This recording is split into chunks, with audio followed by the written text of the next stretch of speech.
자, 순차적 이온화 에너지 말 그대로 이온화 에너지는 전자 하나를 떼어낼 때 필요한 에너지인데 순차적이래요. 그 얘기는 건 무슨 얘기냐면 자, 원자가 있어요. 이 원자는 전자를 하나 가지고 있는 애도 있겠지만 2개 이상을 가지고 있는 원자들이 더 많잖아요. 그럼 이 원자들한테서 전자를 떼내는 거예요. 하나씩 하나씩 하나씩 차곡차곡 차례차례 떼내는 거예요. 그때마다 필요한 에너지를 우리가 순차적 이온화 에너지라고 얘기를 하는 건데 얘는 지금 누구냐면 나트륨이죠. 나트륨 원자인데 지금 전자가 모두 몇 개 있어요? 11개 있죠. 그럼 내가 에너지를 가해요.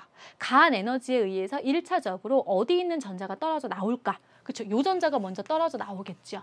그럼 내가 얘를 떼기 위해서 필요한 그 에너지 있죠. 그죠? 이걸 갖다가 우리가 뭐라 하냐면 제1이온화 에너지. 전자를 첫 번째 떼낼 때 필요한 에너지란 얘기예요. 자, 그럼 얘가 떨어져 나가면 상태 한번 잘 보세요. 얘만 떨어져 나가면 정말 좋은 상태죠. 꽉 차 있는 상태.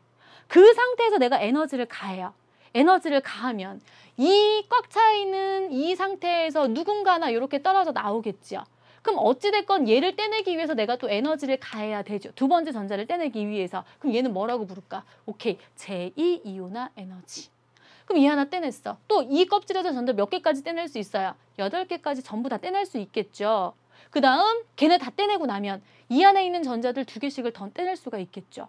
그러면 결국은 나트륨 원자의 경우에는 제1이온화 에너지부터 제 몇 이온화 에너지까지 제11이온화 에너지까지 가능하다는 얘기예요.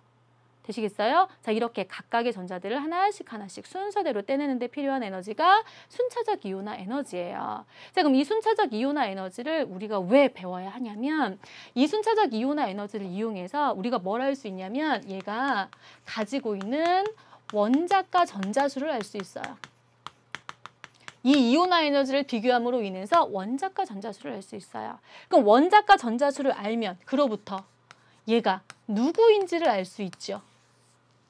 그죠? 원자과 전자수를 알면 누구인지 알아요. 그로부터 얘가 앞으로 화학적으로 어떤 행동을 하게 될지 우리가 알 수 있어요. 즉 얘가 금속 원소인지 비금속 원소인지를 비롯해서 앞으로 얘가 화학적으로 어떻게 결합할 건지 등등등등 전부 다 우리가 알 수 있다는 얘기예요. 자, 그래서 이제 이 순차적 이온화 에너지는 이제 원자과 전자수를 찾아서 더 확장시켜서 물어볼 때 이제 많이 사용하는 개념이에요. 원자과 전자는 이 순차적 이온화 에너지는 그럼 이걸 이용해서 어떻게 해서 원자과 전자수를 찾아낼 수가 있냐면 잘 한번 봐봐요.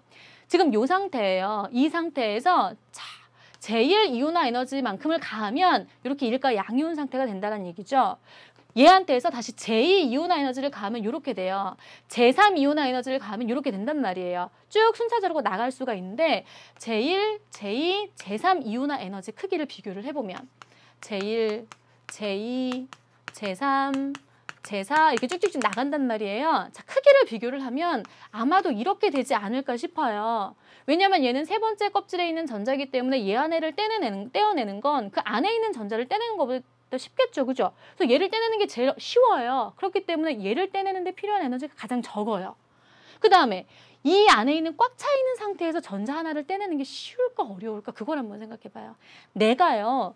얘를 하나 지금 내보내고 꽉 차 있는 상태 아주 좋은 상태야. 나는 이 좋은 상태를 깨트리고 싶을까 깨트리고 싶지 않을까 안 깨트리고 싶어. 얘네도 마찬가지예요. 잃어버리고 싶지 않아요. 그 얘기는 건 무슨 얘기냐면 얘를 잃어버리고 꽉 차 있는 이 상태 있죠. 이 상태에서 내가 전자 하나를 떼어내는 건 어려울 거다 쉬울 거다 무진장 어려울 거란 얘기예요. 그 얘기는 건 무슨 얘기냐면 첫 번째 이온화 에너지 있죠. 이거하고 두 번째 이온화 에너지 사이에는 무지무지하게 큰 어떤 에너지상의 갭이 있을 거란 얘기예요. 되시겠죠? 자, 그래서 떼냈어. 그 다음 세 번째를 떼내는 건 두 번째를 떼내는 것보다 조금 더 어렵겠죠. 왜? 전자가 8개 있을 때하고 7개 있을 때 유효핵전화 값이 7개 있을 때가 더 클 거 아니에요. 떼냈어. 6개 있을 때는 유효핵전화가 더 커지겠죠. 5개 있을 때는 더 커지겠죠. 그렇기 때문에 갈수록 순차적 이온화 에너지가 점점 커지게 된다는 거. 그래서 우리가 순차적 이온화 에너지를 쫙 비교를 해봤을 때요. 이렇게 점점점 커진단 말이에요. 점점점.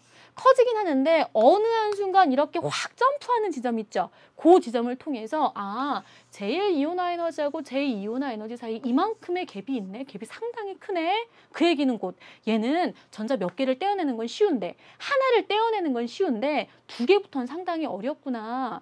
다시 말해서 얘는 원자과 전자, 가장 바깥 껍질에 전자가 몇 개 있는 애구나. 하나 있는 애구나 라는 의미가 된다고요. 자, 어떻게 순차적 이온화 에너지를 이용해서 원자과 전자라는 걸 찾아내는 건지 알 수 있겠죠?